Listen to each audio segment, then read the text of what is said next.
மிதுன ராசிக்காரர்களே, இந்த நிமிஷம் நீங்க இந்த வீடியோவை பார்த்துட்டு இருக்கீங்கன்னா அது உங்க வாழ்க்கையோட ஒரு பெரிய திருப்பு முனை ஆரம்பமாக போகுதுன்னு அர்த்தம்ங்க. சமீப காலமா எல்லாமே கை கெட்டின தூரத்துல வருது, ஆனா கடைசி நிமிஷத்துல நழுவி போகுதேன்னு ஒரு ஆதங்கம் உங்களுக்குள்ள இருக்கும். நீங்க மத்தவங்களுக்கு வழிகாட்டுவீங்க, ஆனா உங்களுக்கே ஒரு வழி தெரியாம தவிச்சிருப்பீங்க. இது ஏதோ தற்செயலா நடக்கிற தடை இல்லைங்க, இது உங்களுக்கான ஒரு பரீட்சை காலம். ஆனா பயப்படாதீங்க. மிதுன ராசிக்கு அந்த தடைகளை உடைக்கிற சாவிய இன்னைக்கு இந்த வீடியோ மூலமா கடவுள் உங்ககிட்ட கொடுக்க போறார். அந்த சாவி வேற எதுவும் இல்ல, உங்க குலதெய்வம் தான். உங்க வாழ்க்கையில இப்ப இருக்கிற அந்த ஒரு பெரிய கவலைய மனசுல நினைச்சுக்கிட்டு குலதெய்வத்தோட பேரை கமெண்ட்ல ஒரே ஒரு முறை எழுதுங்க. அந்த ஒரு வரி உங்க மன பாரத்தை பாதியா குறைக்கும், இந்த பலன்களை பழிக்க வைக்கும். அது மட்டும் இல்லாம நம்ம இன்னும் நீங்க இந்த குடும்பத்துல இணையலைன்னா சப்ஸ்கிரைப் பண்ணி இப்பவே சேர்ந்துக்கோங்க. ஏன்னா உங்க முன்னேற்றத்திற்கான அந்த முக்கியமான ரகசியம் இங்கதான் இருக்கு. வாழ்க்கையை மாத்த போற இன்றைய மிதுன ராசி பலன்களுக்குள்ள போலாம் வாங்க. அன்பும் அறிவும் கலந்த மிதுன ராசி நேயர்களே, உங்களுடைய வாழ்க்கையில மிகப்பெரிய திருப்பு முனை இப்ப ஆரம்பமாகி இருக்கு. ஏன்னா தேவர்களின் குருவான குரு பகவான் உங்களுக்கு 2ஆம் வீடான தனஸ்தானத்துல உச்சம் அடைஞ்சிருக்கார். இதன் காரணமா பணவரவு, புகழ், குடும்ப வாழ்க்கை மூன்றும் சேர்ந்து உங்களுடைய வீட்டு கதவை தட்ட போகுது. இத்தனை நாளா ஏன் எனக்கு மட்டும் இவ்வளவு தடைகள் அப்படின்னு மனசுக்குள்ள வேதனைப்பட்டு நீங்க இனிமே அந்த தடைகளையே படிக்கட்டுகளா மாத்த போறீங்க. புதிய தொழில் தொடங்க நினைச்சீங்களா? அது நடக்கும். வீடு நிலம் வாங்கணும்னு ஆசையா? அதற்கான யோகம் வந்து சேரப்போகுது. சுபகாரிய பேச்சுக்கள் முடிவுக்கு வரும். குடும்பத்துல சந்தோஷம், மங்கள சத்தம் கேட்க போகுது. உங்களுடைய பேச்சாற்றலும் புத்திசாலித்தனமும் இனிமே உங்களுக்கு மிகப்பெரிய பலமா மாறப்போகுது. நீங்க பேசக்கூடிய ஒவ்வொரு வார்த்தைகளுக்கும் மதிப்பு கூடும். எடுத்த முடிவுகள் எல்லாமே வெற்றியை கொடுக்கும். இதுவரைக்கும் கொடிகட்டி பறந்த குடும்ப பிரச்சனைகள் படிப்படியாக குறையும். உங்க வீட்டுல அமைதி, நிம்மதி, மகிழ்ச்சி மூணும் குடியேற போகுது. அது மட்டும் இல்லாம குருவின் பார்வை 6ஆம் இடத்துல இருக்கிறதால எதிரிகள் தானாக விலகுவாங்க. உங்களை வெறுத்தவங்க கூட உங்களோட வந்து நட்பா சேருவாங்க. 8ஆம் இடத்தின் மீது குரு பார்வை இருக்கிறதால நீண்ட நாள் சண்டைகள் எல்லாமே முடிவுக்கு வரும். பிரச்சனைகள் எல்லாமே நல்லபடியாக தீர்ந்து முடியும். மனக்கசப்பு ஏற்பட்டு உங்களை விட்டு விலகி போனவங்க மீண்டும் திரும்ப வந்து சேருவாங்க. 10ஆம் இடத்தை குரு பார்க்கறதால வேலை, தொழில், வியாபாரம் அப்படின்னு எந்த துறையாக இருந்தாலும் அதுல வெற்றி கொடியை நீங்க நாட்ட போறீங்க. உங்களுடைய படிப்புக்கேற்ற வேலை கிடைக்க போகுது. பதவி உயர்வும் ஏற்படுறதுக்கு வாய்ப்பு இருக்கு. இதுவரைக்கும் திருமண தடையில் இருக்கவங்களுக்கு நின்னு போன முயற்சிகள் எல்லாமே வேகமாக நடக்கும். சுபகாரியம் நடப்பதற்கான வாய்ப்புகள் பிரகாசமா இருக்குதுங்க. பெண்களை பொறுத்த வரைக்கும் வருமான பற்றாக்குறை அகலும். குடும்பத்தில் மதிப்பும் ஆதரவும் அதிகரிக்கும். கணவன் மனைவி அன்பு கூடும். உங்களுடைய பெயர்ல சொத்துக்கள் வாங்கும் யோகமும் இருக்கு. ஆனாலும் நீங்க எந்த இடத்துல கவனமா இருக்கணும் அப்படின்னு பாத்தீங்கன்னா, நீங்க நினைச்சது ஒண்ணு நடக்கிறது ஒண்ணா இருக்கும். நம்பியவர்கள் உங்களை ஏமாத்துவாங்க. ஒப்படைச்ச வேலைகள் எல்லாமே தாமதமாகும். செலவுகள் அதிகரிக்கலாம். அதனால யாரையும் கண்மூடித்தனமா நம்பாதீங்க. சொத்துக்களை வாங்கும் போதும் ஆவணங்களை சரிபார்த்து வாங்கணும். உங்களுடைய உடல் நலத்துல கவனம் தேவை. குலதெய்வ வழிபாடு, பெரியவர்களுடைய ஆசீர்வாதம் இது உங்களுக்கு மிகப்பெரிய பாதுகாப்பாக இருக்கும். மொத்தத்துல பாத்தீங்கன்னா இந்த குரு பெயர்ச்சி மிதுன ராசிக்காரங்களுக்கு தடைகளை உடைச்சு வெற்றிக்கு அழைத்து செல்லக்கூடிய முக்கியமான காலமா இருக்க போகுதுங்க. உங்க வாழ்க்கையில முன்னேற்றம், பண வரவு, குடும்ப ஒற்றுமை, மரியாதை எல்லாமே உங்களை தேடி வரக்கூடிய காலமா இந்த காலகட்டம் இருக்க போகுது. குடும்ப உறவுகள் மற்றும் நண்பர்களோட சின்ன சின்ன மனக்கசப்புகள் ஏற்பட்டு பிரிஞ்சு போய் இருக்கிறதும், தொழில் மற்றும் வியாபாரத்துல ஏற்பட்ட நஷ்டம் காரணமா மன அழுத்தம் இருக்கிறதும், நீங்க எந்த ஒரு நல்ல விஷயத்த செய்யணும் அப்படின்னு நினைக்கும் போதெல்லாம் அதுல ஏதாவது ஒரு தடைகள் ஏற்பட்டு நம்மளுடைய வாழ்க்கை எப்ப நல்லபடியா மாறும், நல்லது எப்ப நடக்கும் அப்படின்னு ரொம்பவே எதிர்பார்த்து காத்துட்டு இருந்திருப்பீங்க. நீங்க என்னதான் நல்ல விஷயங்களை நினைச்சாலும், நல்லதையே மத்தவங்களுக்கு செஞ்சாலும் உங்களுக்கு தொடர்ச்சியாக கஷ்டங்களும் பிரச்சனைகளும் மாறி மாறி வந்துகிட்டு தாங்க இருக்கு. அதையெல்லாம் மறந்து தான் உண்டு, தான் வேலை உண்டு அப்படின்னு இருந்தாலும் மனசுக்குள்ள ஏதோ ஒரு கவலை, ஏதோ ஒரு குழப்பம் உங்களை அதிகமா யோசிக்க வச்சுட்டு இருக்கும். யாராவது என்னுடைய குழப்பங்களுக்கு பதில் சொல்ல மாட்டாங்களா, நல்ல தீர்வு சொல்ல மாட்டாங்களா, கடைசிக்கு என்னுடைய கஷ்டங்களை காது கொடுத்து கேட்க மாட்டாங்களா, ஆறுதலா நல்ல வார்த்தை பேசிட மாட்டாங்களா? என்னை உண்மையா நேசிக்க மாட்டாங்களா? எதிர்பார்ப்பு இல்லாம என்கிட்ட பழக மாட்டாங்களா? அப்படின்னு தான் நீங்க ஆதங்கப்படுறீங்க. இப்படி நினைக்கக்கூடிய உங்ககிட்ட நான் சொல்லக்கூடிய ஒரே ஒரு விஷயம், உங்களுடைய வாழ்க்கையில உங்களுக்கு பிரச்சனைகள் இருக்கு, கஷ்டங்கள் வருது அப்படின்னா, நீங்க நெறைய பாவங்கள் பண்ணிட்டீங்க அப்படின்னு அர்த்தம் இல்ல. நீங்க தவறான நபர் அப்படின்னும் அர்த்தம் இல்ல. இந்த வாழ்க்கை உங்களுக்கு சில பாடங்களை கத்துக் கொடுக்குது அப்படிங்கிறத நீங்க உணர்ந்துக்க வேண்டிய காலம். சாதாரணமா எல்லாரும் சொல்லலாம், நல்லது செஞ்சா இங்க காலம் இல்ல அப்படின்னு நினைப்பாங்க. நம்ம நல்ல விஷயத்தை எப்ப செஞ்சாலும் அதற்கான பலன்கள் உடனே கிடைக்கலனாலும் அது கால தாமதமாக தான் கிடைக்கும் அப்படிங்கிறத நீங்க புரிஞ்சுக்கணும். கெட்ட பேர் வாங்குறது ரொம்பவே ஈஸி, சில நிமிஷத்துல நடந்துடும். ஆனா நல்ல பேர் வாங்குறதுக்கு ரொம்ப வருஷம் ஆகும். அதனால எப்பவுமே எதிர்பார்ப்புகளை குறைச்சிக்கிட்டு எப்பவும் போல இயல்பா இருக்க நீங்க பழகிக்கணும். இப்ப வரைக்கும் நீங்க எப்படிப்பட்ட கஷ்டமான சூழல்ல இருந்தாலும் சரி, அதுவெல்லாம் நிரந்தரம் கிடையாது. உங்க வாழ்க்கை இன்னும் முடிஞ்சிடல அப்படிங்கிறத நீங்க ஞாபகத்துல வச்சுக்கணும். இப்போ உங்க வாழ்க்கையில் இருக்கக்கூடிய கடன் பிரச்சனையோ, கணவன் மனைவி பிரிவோ, அல்லது காதல் தோல்வியோ, அல்லது வேலை இல்லாம கஷ்டப்படுறதோ, இது மாதிரி உங்க வாழ்க்கையில உங்களை சுத்தி நடக்கக்கூடிய எல்லா விஷயங்களும் உங்களை அழிக்கிறதுக்காக வரல, உங்களை மாத்துறதுக்காக வந்திருக்கு. ஒரு புதுவிதமான வாழ்க்கைய எதிர்காலத்துல நீங்க வாழ போறீங்க.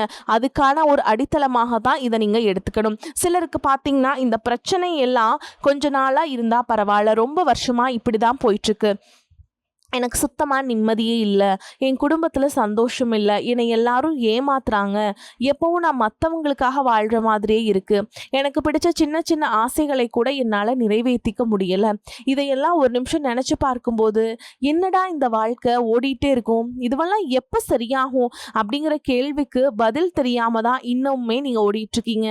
இப்போ நீங்க எப்படிப்பட்ட சூழல்ல இருந்தாலும், எவ்வளவு மன அழுத்தத்துல இருந்தாலும், அதுவெல்லாம் உங்களுக்கு கூடி சீக்கிரத்திலேயே மாறப்போகுது அப்படிங்கிறத நீங்க ஞாபகம் வச்சுக்கோங்க.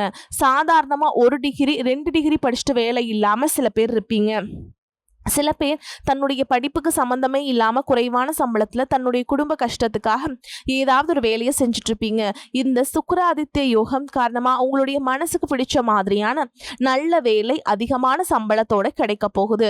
அதே நேரத்துல அந்த வேலையில சில சவால்களை எல்லாம் கடந்து வந்தீங்கன்னா சில மாதங்களுக்கு பிறகு உங்களுக்கு பதவி உயர்வும் கிடைக்க போகுது. தொழில் மற்றும் வியாபாரம் மூலமாக நஷ்டத்தை சந்திச்சு கடன்ல இருக்கவங்களுக்கும் உங்களுடைய புதிய யுக்திகள் மற்றும் புதிய முயற்சிகள் மூலமாக எல்லாவற்றிலும் இருந்து மீண்டு வருவீங்க. எதிர்பாராத நபர்கள் மூலமாக உங்களுக்கு உதவிகள் கிடைக்கும்.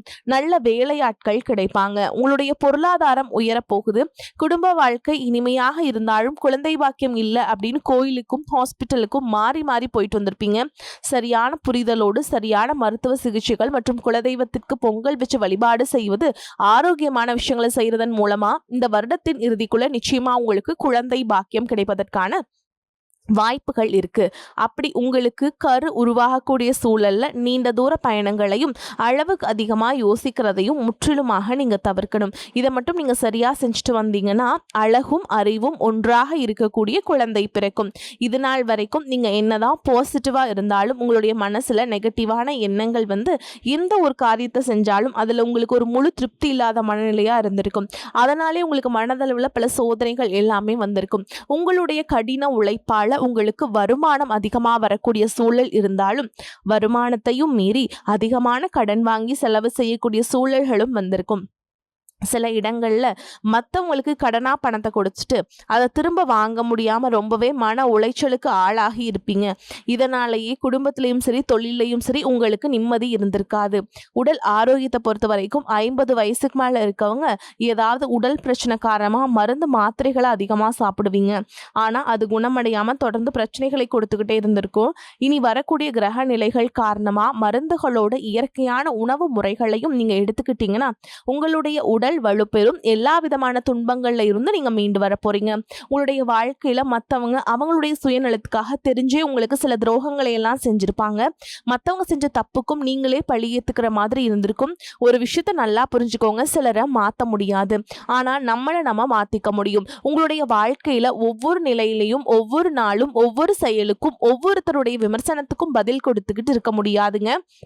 இயற்கைக்கும் கடவுளுக்கும் நம்மளுடைய மனசாட்சிக்கும் உண்மையாக இருந்து யாரோட மனசையும் புண்படுத்தாம நம்ம அடுத்த நிலையை நோக்கி போய்கிட்டே இருக்கணும். நீங்க பெருசா மதிச்ச சில உறவுகள், உயிராக நினைக்கக்கூடிய சில மனிதர்கள், எதிர்காலம் அப்படின்னு நினைச்சிட்டு இருக்கக்கூடிய குழந்தைகளும், ஆதரவாக இருக்கக்கூடிய குடும்பமுமே உங்களுக்கு பல கஷ்டங்களை எல்லாம் கொடுத்திருக்காங்க.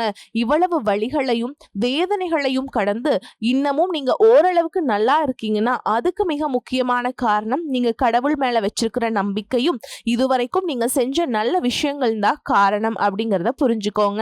உங்களை பொறுத்த வரைக்கும் இந்த வாழ்க்கையில நீங்க பெருசா எதையுமே ஆசைப்படல. ஆரோக்கியமான சாப்பாடு, தனக்குன்னு சந்தோஷமான நல்ல குடும்பம், மனசுக்கு பிடிச்ச வீடு, தேவைகளை எல்லாம் பூர்த்தி செய்யக்கூடிய அளவுக்கு வருமானம் கொடுக்கக்கூடிய வேலையோ தொழிலோ இது இருந்தா போதும். உடல் ஆரோக்கியமும் நிம்மதியான தூக்கமும் இருந்தா போதும் அப்படின்னு தான் நினைக்கிறீங்க. உங்களுக்கு இந்த அடிப்படையான விஷயங்கள் ஓரளவுக்கு கிடைச்சாலும் மனசுல நிம்மதி இல்லாததுனால உங்க முகத்திலையும் தேஜஸ் இல்லை. இதுக்கப்புறமாவது இந்த வாழ்க்கைய நல்லா என்ஜாய் பண்ணும் அப்படின்னு நீங்க ரொம்பவே நம்பிட்டு இருக்கீங்க. நடக்கிற விஷயங்கள் எல்லாம் பாதிதான் நிறைவேறுது. அதனாலேயே உங்க வாழ்க்கை கனவு மாதிரி ஒரு பிடிப்பே இல்லாம தான் போயிட்டு இருக்கு. எதை செய்ய போனாலும் ஏதாவது ஒரு தடைகள் வந்து உங்களுடைய வாழ்க்கையை முடிக்கிற மாதிரி இடைஞ்சலா இருந்திருக்கும். இக்கட்டான நேரத்துல யாராவது எனக்கு சின்ன ஒரு உதவி செய்ய மாட்டாங்களா, எனக்கு கை கொடுத்து தூக்கி விட மாட்டாங்களா அப்படின்னு எத்தனையோ முறை கடவுள்கிட்ட நீங்க வேண்டுதலா வச்சிருப்பீங்க. உங்களுடைய அத்தனை வேண்டுதல்களும் இனி பழிக்க போகுது. இதுவரைக்கும் வாடகை வீட்டுல இருந்திருப்பீங்க. அதனாலேயே உங்களுக்கு திருமணம் சில நேரங்களில் தடைபட்டு இருந்திருக்கும். நேரடியா சொல்லாம ஜாதகம் சரியில்லை, பொருத்தம் இல்லை, அரசாங்க வேலை இல்லை, பெற்றோர்கள் சரியில்லை அப்படின்னு ஏதோ ஒரு காரணத்தை சொல்லி தட்டி கழிச்சுட்டு போயிட்டு இருந்திருப்பாங்க. நீங்களா காதலிச்சா கூட அவங்களும் ஏதாவது ஒரு சந்தர்ப்பத்துல எங்க அப்பா அம்மா ஒத்துக்கல, எனக்கு உன்னை பிடிக்கல அப்படின்னு கடைசி நேரத்துல ஏமாத்திட்டு போகக்கூடிய சூழலும் இருந்திருக்கும். இனி வரக்கூடிய காலங்கள்ல உங்களுக்கு நல்ல வேலை வாய்ப்பு அமையும் பொழுது அந்த இடத்துல உங்களுடைய திறமைகளுக்கு மதிப்பு கொடுப்பாங்க. உங்களுடைய நிர்வாகத்திறன் மற்றும் தலைமை பண்பு அதிகரிக்கும். மற்றவங்க மதிப்பும் மரியாதை வைக்கிற மாதிரியான செயல்களை செய்வீங்க. துணிச்சலான முடிவுகளை எடுப்பீங்க. இதுவரைக்கும் பொது இடங்கள்ல நல்ல விஷயங்களை செய்யறதுக்கு கொஞ்சம் தயங்கி நின்றுப்பீங்க. ஆனா இதுக்கப்புறமா நீங்க துணிந்து செய்ய போறீங்க. இதன் காரணமா உங்களுக்கு போட்டியாளர்கள் யாருமே இருக்க மாட்டாங்க. எதிரிகள் யாரும் குறுக்க வர மாட்டாங்க. உங்களுடைய முன்னேற்றத்தை தடுத்து நிறுத்த இங்க யாரும் இருக்க மாட்டாங்க. புதனும் சுக்கிரனும் உங்களுடைய பேச்சு திறமைக்கு காரணமா இருக்க போறாங்க. இதுவரைக்கும் நீங்க பேசின பேச்சை விட இனி எல்லார்கிட்டையுமே நம்பிக்கையோடு பேச போறீங்க. உங்களுடைய பேச்சுல ஒரு காந்த சக்தி இருக்க போகுது. புத்திசாலித்தனமான முடிவுகளை எடுப்பீங்க. உங்களுடைய நண்பர்கள் வட்டம் விரிவாக போகுது. குடும்பத்துல நெருங்கிய உறவுகள் மரணத்தால மன வலிமையை இழந்து ரொம்பவே கஷ்டப்பட்டுட்டு இருந்திருப்பீங்க. இதற்கு பிறகு மன வலிமையோடு எல்லா காரியங்களையும் நீங்க செய்ய போறீங்க. உங்களுக்கு நல்ல வாழ்க்கை துணை அமைய போறாங்க. அதுவும் கை நிறைய சம்பளம் வாங்கக்கூடிய அழகான வாழ்க்கை துணை அமைவாங்க. உங்களுடைய 2 பேருடைய வருமானமும் உங்க குடும்ப பொருளாதார நிலையை உயர்த்த போகுது. திருமணம் முடிஞ்சதுக்கு அப்புறம் புதிதாக உங்களுக்கு சொந்த வீடு, வாகனம் எல்லாமே சாத்தியமாகும். வெகு விரைவிலேயே நீங்க நினைச்ச மாதிரியான வாழ்க்கைய நீங்க வாழ போறீங்க. நீண்ட காலமாக உங்க குடும்பத்துல வாழ்க்கை துணையின் உறவுகள் மூலமாக நிறைய பிரச்சனைகள் எல்லாமே சந்திச்சுட்டு வந்துட்டு இருப்பீங்க. நீண்ட காலமாக உங்களுக்கு பிரச்சனைகளை கொடுத்து கொண்டு வந்த உங்களுடைய வாழ்க்கை துணையின் உறவுகள் உங்களை விட்டு விலகி இருக்க போறாங்க. அவங்க செஞ்ச பாவங்களுக்கும் மனசாட்சி இல்லாம நடந்துகிட்டதுக்கும் சரியான தண்டனை கிடைக்க போகுது. இதற்கு பிறகு குற்ற உணர்ச்சியால அவங்களே உங்ககிட்ட மன்னிப்பும் கேட்க போறாங்க. இந்த மாதிரியான நல்ல விஷயங்கள் உங்க வாழ்க்கையில் நடந்து உங்க வாழ்க்கையவே தலைகீழா மாத்த போகுது. அதனால நீங்க நம்பிக்கையோடு இருங்க. இந்த கிரக நிலைகள் காரணமா நல்ல விஷயங்கள் நடக்கும்போது அதை தடுக்கிறதுக்கும் கெடுக்கிறதுக்கும் சில நேரங்கள் கெட்டதாக அமையும். சில மனிதர்கள் தடையாக வந்து நிற்பாங்க. அதனால எல்லா இடத்துலையுமே நீங்க கவனமா இருக்கணும். யாருக்கும் எந்த ஒரு இடத்துலையும் எந்த ஒரு விஷயத்தையும் முழுசா தெரிஞ்சுக்காம வாக்குறுதிகள் கொடுக்கிறதோ பொருளாதார உதவிகள் செய்கிறதையோ உடனே செய்யாம கொஞ்சம் யோசிச்சு செய்யலாம். இந்த மாதிரி உங்க வாழ்க்கையில நல்ல விஷயங்கள் நடக்கும் பொழுது உங்களுடைய நல்ல பெயரை கெடுக்கிறதுக்கும் உங்களை அவமானப்படுத்துறதுக்கும் சில மனிதர்கள் எல்லைக்கும் போய் தவறான விஷயங்களை செய்வாங்க. அதனால உங்களுக்கு அறிமுகம் இல்லாத ஆண்கள் மற்றும் பெண்கள் கிட்ட பேசும் பொழுதும் பழகும் பொழுதும் உங்களுடைய வார்த்தைகள்ல நீங்க கவனமா இருக்கணும். உங்களை பொறுத்த வரைக்கும் ஒரு பரிகாரம் சொல்றேங்க, கேட்டுக்கோங்க.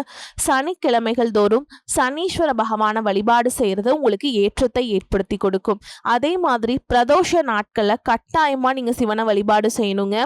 எப்படின்னு பார்த்தீங்கன்னா, வில்வ இலைகளால சிவபெருமானுக்கு அர்ச்சனை செய்து வழிபாடு செஞ்சுட்டு வந்தீங்க அப்படின்னா உங்களுக்கு சிறப்பான பலன்கள் கொடுக்கும். இதுவரைக்கும் நீங்க எதையாவது வேண்டுதல் வச்சுட்டு நிறைவேற்றாம இருந்தீங்க அப்படின்னா அந்த வேண்டுதல்களை நிறைவேற்றுங்க. உங்க வாழ்க்கையில இனி எந்த ஒரு விஷயத்துக்கும் தடைகள் அப்படிங்கிறது இருக்காது. எல்லாமே நல்லபடியாக அமையும். தன்னம்பிக்கையோடவும் தைரியத்தோடவும் ஒவ்வொரு அடியையும் எடுத்து வைங்க. ஜெயிக்க போறீங்க. அதை யாராலும் தடுத்து நிறுத்த முடியாது. உங்களுக்கு நல்லதே நடக்கும். வரக்கூடிய வாய்ப்புகளை தவற விட்டுறாதீங்க. கெட்டியா பிடிச்சுக்கோங்க. ஏன்னா வாய்ப்புகள் ஒரு முறை தான் உங்க வீட்டு கதவை தட்டும். அதனால அதை கரெக்டா பயன்படுத்திக்கோங்க. வாழ்த்துக்கள். வாழ்க வளமோடு நலமோடு. நன்றி, வணக்கம்.